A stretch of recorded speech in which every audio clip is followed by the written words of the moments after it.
자, 4월 위기설이 많았는데 오지 않았죠. 그래서 지금 한번 다뤄보려고 합니다. 정말 우리나라가 위기 상황일까? 자, 23년 9월에 위기설이 있었어요. 근데 이게 좀 넘어가면서 이제 24년 4월 위기설이 많았습니다. 아무래도 이제 총선이 있다 보니까 총선 이후에 정부가 좀 숨겨놨던 그런 좀 위기 같은 것들이 이제 한 번에 폭발할 것이다. 이런 얘기들이 좀 위기설로 돌았었는데 지금이 이제 5월 중순이니까 어찌 보면 이제 총선 이후에 한 달이 지났습니다. 그래서 뭐 이제 위기설은 어쨌든 좀 지나갔고 그다음에 다음 위기설이 뭐 또 준비가 되고 있는 상황인 것 같은데 여러분들한테 요거를 한번 먼저 말을 하고 싶었어요. 뭐냐면 이 위기라는 게 도대체 뭘까? 사전적 정의를 보면은 위협적이거나 고통스러운 상태예요. 그래서 갑작스럽게 사건이나 상황에 직면해서 정서적 충격을 받아. 그러니까 그만큼 충격적인 일이 위기라는 거죠. 그러니까 충격이 없으면 위기는 아니에요. 갑작스럽지 않으면 위기는 아닌 겁니다. 근데 문제는 뭐야? 적절하게 대처하지 못하는 상태를 위기라고 합니다. 되게 많은 것들이 잘 이렇게 조화롭게 맞춰져야 위기가 터지는 거예요. 그러면 지금이 과연 적절한 대처를 못하는 상태인가? 이거에 대한 좀 의문이 들었습니다. 그래서 한번 제가 정리를 해봤는데 먼저 이런 얘기 하시는 분들이 많아요. 이 경제가 너무 안 좋다. 지금 경기가 막 침체되고 있고 막 지금 심각하다 이렇게 말씀하시는 분들도 많잖아요. 근데 저도 여기 동의합니다. 왜냐면은 이제 체감 경기가 안 좋거든요. 안 좋지만 사실 이 실물 경제랑 약간은 다르게 지금 그 경제 지표들은 되게 좋게 나오고 있어요. 특히 이제 올 1분기가 생각보다 되게 괜찮았다. 그래서 이창용 총재도 1분기 GDP를 좀 봐야 될 것 같다 이런 얘기를 했었는데 그때 수출이 생각보다 좀 좋습니다. 이런 얘기를 한 게 제가 기억이 나는데 실제로 GDP 나온 거 보니까 1.3%를 성장을 했습니다. 그러니까 전기 대비 1.3%니까 지금 갑자기 급성장이에요. 왜 그러냐면 0.7 그다음에 이제 2022년 4분기에는 마이너스 역성장을 한번 했었는데 대부분 1도 안 되는 성장을 하다가 갑자기 1.3을 찍은 거예요. 그러니까 지금 생각보다 한국 경제가 반등하고 있는 느낌을 좀 받을 수가 있는 거고 이 이유는 이제 반도체 쪽이 워낙 좀 잘 된 것도 있고 그다음에 이제 수출도 많이 선방을 했다고 합니다. 그러면서 예상했던 것보다 훨씬 높은 수치가 나온 거죠. 그러다 보니까 지금 올해 전망을 좀 바꿔야 되나 지금 다들 고심을 하고 있고 실제로 지금 글로벌 투자은행들이 약간 재평가를 하고 있습니다. 그래서 원래는 한 1에서 2% 초반 정도로 지금 우리나라 성장하지 않을까라고 했는데 잠깐만 이거보다 훨씬 좀 센데 하면서 2점대 중반 뭐 높게 보는 데는 2.8까지도 좀 보고 있어요. 그러니까 올해 경제 성장이 생각보다 좀 괜찮을 것 같다. 그래서 아마 지금 한국은행에서도 한 6월 정도쯤부터는 우리나라 좀 경제 성장률을 조금 더 좋게 전망할 수 있지 않을까 뭐 이런 얘기도 나오고 있는데 그러면 이게 뭐 다른 나라들도 그런 거냐? 아닙니다. 우리나라가 유독 괜찮아요. 24년 예측치인데 IMF에서 세계 경제 전망을 했습니다. 근데 보면은 이제 선진국들은 한 1.5 정도 를 보는데 이제 요게 4월에 1.7로 약간 수정을 했습니다. 근데 우리나라는 2.3입니다. 우리나라가 지금 생각보다 지금 잘하고 있어. 근데 보면 미국이 2.7 지금 미국 말고는 다 죽겠다 하고 있다고 하는데 우리나라도 2.3입니다. 자 유로 0.8 일본 0.9 영국도 0.5 뭐 이렇죠. 중국 뭐 인도 러시아 뭐 이런 데들이 뭐 그나마 이제 신흥 개도국인데 우리나라도 아주 꿀리지 않는 선진국에서는 괜찮은 곳이고 25년도도 좋아요. 25년도도 우리나라가 2.3 정도. 다른 데 보면 미국도 1.9 정도 성장하는데 미국보다 더 성장률이 높다. 독일, 프랑스, 이탈리아보다 훨씬 더 괜찮고요. 그러니까 다른 나라와 비교해도 지금 경제 여건이 괜찮은 상황입니다. 그만큼 지금 반도체가 한번 확 꺾이면서 경기가 되게 안 좋았었는데 반도체가 지금 살아나니까 이것도 또 사이클 산업이니까 우리나라도 제조업이기도 하고 그러면서 이제 전반적으로 앞으로 미래가 좀 밝다라고 볼 수도 있을 것 같고요.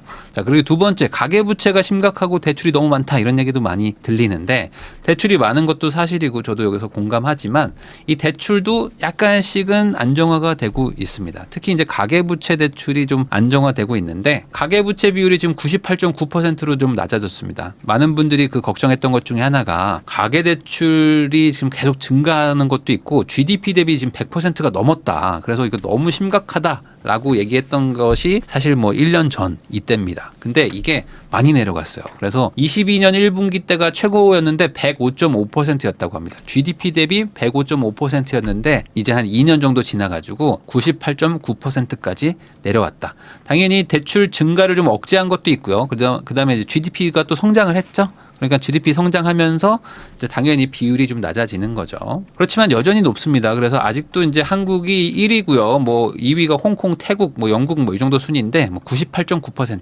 그래도 어쨌든 유일하게 100% 넘었던 나라에서 좀 내려오기는 했다. 그러니까 대출도 어쨌든 조금씩 좀 잡혀가고 있는 거죠. 지금도 가계대출 증가가 뭐 안 되고 있는 건 아닙니다. 그래서 꾸준히 지금 뭐 이렇게 한 4조, 5조 이렇게 나가고는 있는데 그럼에도 불구하고 GDP 성장이 좀 커지면서 그 대출도 조금 안정화가 되는 추세인 거죠. 자, 24년, 25년 경제 성장률을 고려하면 앞으로 더 낮아지겠죠. 왜냐하면 이제 우리나라 GDP가 2,240조입니다. 그러니까 2,240조에서 2.23% 정도가 지금 성장하는 거예요. 두 번씩. 그러면은 이제 40조, 50조 정도씩 계속 GDP가 성장합니다. 그러면서 이제 대출이 그만큼 늘어나지 않으면 가계부채 비율도 점점 낮아질 것이다. 자, 거기다가 또 이런 것도 있습니다. 아, 환율이 또 폭등하고 있다. 또 외화 유출이 심각하다. 이런 얘기들도 막 나오고 있는데 이것도 맞아요. 환율이 높은 거는 사실이에요. 사실인데 이게 한 달 전만 해도 여러분들 기억나실 겁니다. 이게 저도 유튜브를 하기 때문에 유튜브는 이제 구글에서 돈을 받아요. 그러니까 달러로 받습니다. 그래서 이제 환율이 올라가면은 수익이 막 높아져요. 그래서 유튜버들은 환율을 맨날 체크를 하거든요. 근데 한 달 전만 해도 막 1,400원 막 찍고 그랬습니다. 그래서 야, 이거 환율이 어디까지 가려고 이러는 거야? 라고 했었을 때가 얼마 전인데 이게 또 좀 내려오고 있어요. 그래가지고 지금은 이제 1,370원 막 이렇게 됩니다. 그래서 뭐 한때 막 50원도 찍고 막 그래요. 환율이 막 올라갈 때는 막 1,500원, 1,600원 막 올라갈 것 같이 막 위기가 막 되게 고조될 것 같지만 또 좀 중간에 또 이렇게 또 잠잠해지기도 합니다. 그래서 제가 한번 다뤘었죠. 그 이창용 한은 총재한테도 그 인터뷰를 할 때가 있었습니다. 그때 환율이 너무 높아지는 거 아니냐, 이거 괜찮냐 했을 때 한은 총재도 이런 얘기를 했습니다. 아, 이게 엔화가 너무 많이 지금 떨어져가지고 우리도 같이 묶여서 그런 것이지 뭐 조금 지나면 괜찮아질 것이다. 뭐 이렇게 예측을 했을 때 욕을 많이 먹었거든요.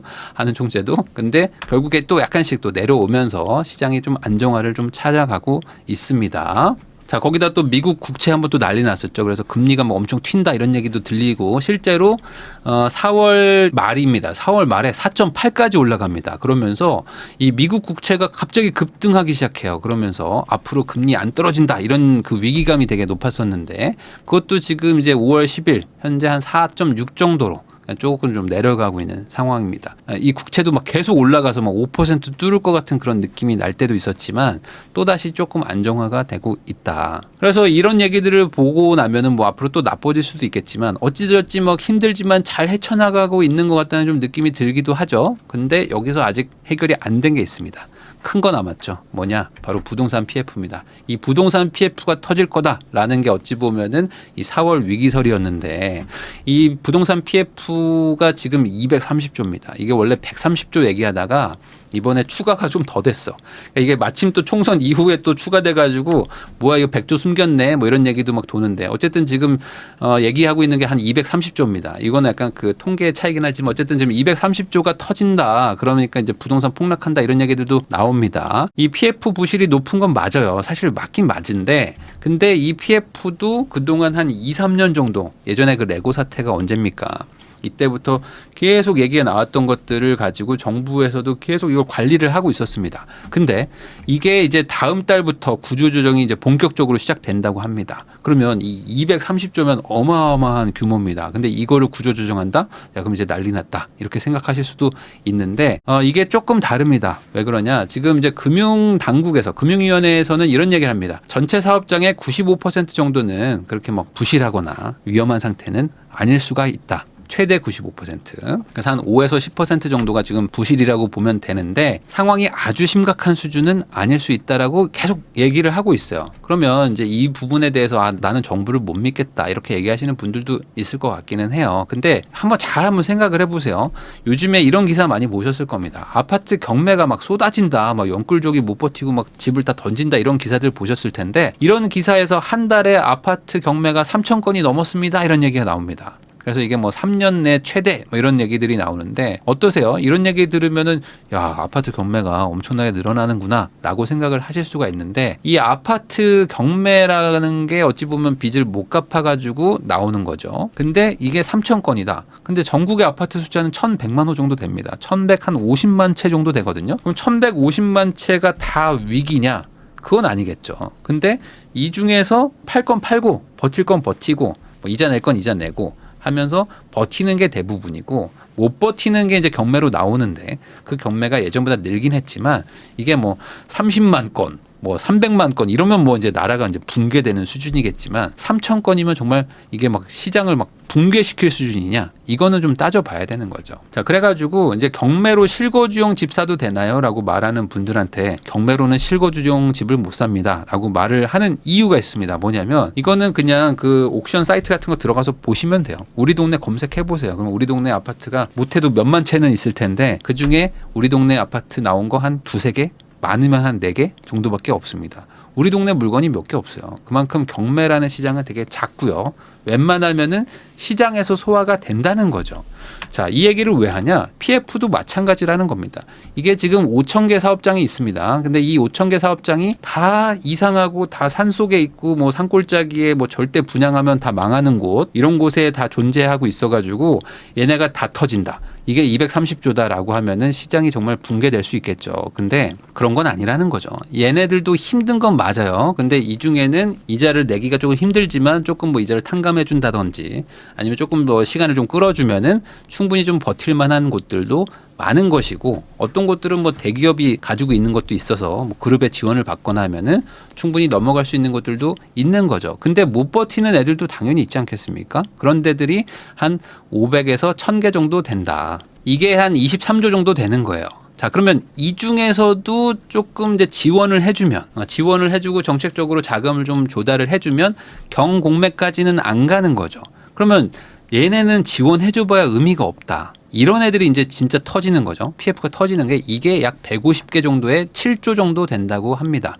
물론 이거는 정부에서 추정한 거기 때문에 약간 조금 더 뭐 보수적으로 잡았을 수는 있겠지만 중요한 거는 5천 개 사업장 모두가 다 박살날 거기 때문에 230조가 터진다고 보기는 어려운 거라는 겁니다. 자, 그래서 이게 지금 PF 관련돼서는 지금 정부가 여러 번 정책 발표를 했어요. 근데 그 중에 보면은 한 5조 원 정도 자금을 또 만들겠다. 라는 것들도 있는데 그러면 5조 원 가지고 200조를 어떻게 막냐 이렇게 생각하실 수도 있지만 아까 말했듯이 실제로 뭐 경매 위험성이 있는 것들 이런 것들은 7에서 20조 정도 되기 때문에 이 정도 부실을 해결하려고 5조 원 정도를 추가 투입한다는 거면 충분히 막을 수 있는 수준이라고 볼 수도 있는 거죠. 거기다가 제가 한번 다뤘습니다. LH 요즘 힘들거든요. LH 힘든데 정부가 저번에 뭐라고 그랬죠? LH한테 야 너네가 좀 사.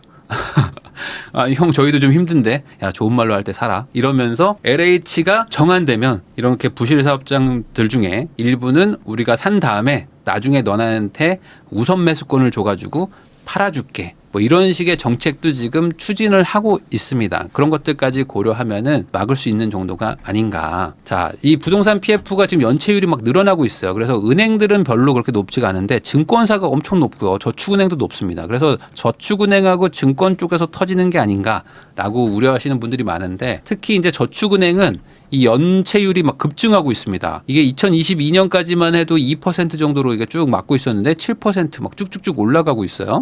그러다 보니까 야 이거 저축은행에서 터지는구나. 그래서 지금 저축은행에서도 자구책을 마련을 하고 있습니다. 뭐 2차 PF 펀드에서 예전에는 뭐 몇백억 안 모였는데 이번에 한 2천억 정도 좀 만들어가지고 막아보려고 하고 있고요. 거기다 아까 증권사들도 연체율이 높다고 했는데 증권사들도 지금 대형 증권사들 위주로 지금 대손 충당금을 많이 쌓고 있습니다. 물론 이게 완벽하게 해결된다는 정도는 아니지만 그래도 대손 충당금도 계속 쌓으면서 미리미리 대비를 했던 게 지난 2년의 과거다. 거기다 이제 은행들도 대출도 막 계속 해주려고 하고 자구책도 막 발표를 하고 일부 이자를 막 탕감도 해주고 원금 상환도 좀 밀어주면서 이 시장에서 악성 매물들이 안 터지게 그리고 뭐 터진다면 최소한만 터져서 경공매까지 나올 수 있게 막아가려고 하는 것들은 방향성은 좀 보셔야 된다. 그래서 안 좋은 상황인 거는 맞죠. 당연히 맞고 당연히 뭐 여전히 환율도 높고 그리고 이제 금리도 높은 상황이고 뭐 경제도 힘든 건 맞지만 그렇다고 해서 이게 막 더 과한 해석까지 가기에는 생각보다 또 좋아지는 부분도 있다. 그래서 이게 알려진 위기는 위기가 아니다라고 말하시는 분들도 있잖아요. 이것도 저는 맞다고 봅니다. 이거 위기라는 거에 사전적 의미를 다시 한번 보면요. 갑작스럽게 터지는 거예요. 그래서 이 상황에 직면을 했는데 너무 충격을 받았어. 그래서 대처를 못하는 게 위기입니다. 그러니까 위기가 왔어요. 근데 대처를 잘하면 위기가 아닌 거고요. 갑작스럽게 오지 않고 이미 알려진 위협적인 상태인 거는 또 위기가 아닐 수도 있는 거죠. 그래서 위기는 갑자기 온다고 사전에 써 있는 것처럼 어찌 보면은 진짜 위기는 내가 알고 있는 거에서 오는 게 아니라 알지 못하는 거에서 올 수 있다. 그러니까 어찌 보면 지금 위기라고 말하는 거의 그 포인트들은 문제가 없을 수가 있어. 나머지에서 지금 올 수 있죠. 지금 제 생각은 이거예요. 공격적인 투자를 하는 것도 아직은 좀 리스크가 있는 시기다. 저는 이렇게 생각하지만 나라가 이제 멸망할 것이다 라고 생각하는 것도 잘못된 게 아닌가. 그러니까 지금은 그냥 이 상황을 그냥 있는 그대로 보는 게 맞지. 이거 자체를 뭐 너무 안 좋게 볼 필요도 없고 아니네 이제 다 해결됐네 그러니까 야 이제는 또 올인이다 이렇게 생각하실 필요도 없다. 온다면 어차피 지금 우리가 모르는 그 무언가에서 터질 겁니다. 어떤 세계를 뒤흔든 위기는 저번 달까지도 몰랐고 정확하게는 저번 주에도 잘 몰랐던 그런 거에서 터지기 때문에 지금은 그런 거는 아니다. 알려진 위기들은 해결을 좀 해가고 있는 상황이라는 걸 한번 설명을 드리고 싶었고 그럼에도 불구하고 지금 모든 게 해결된 것도 아니기 때문에 약간 보수적으로 접근해야 된다는 것도 같이 말씀드리고 싶었습니다.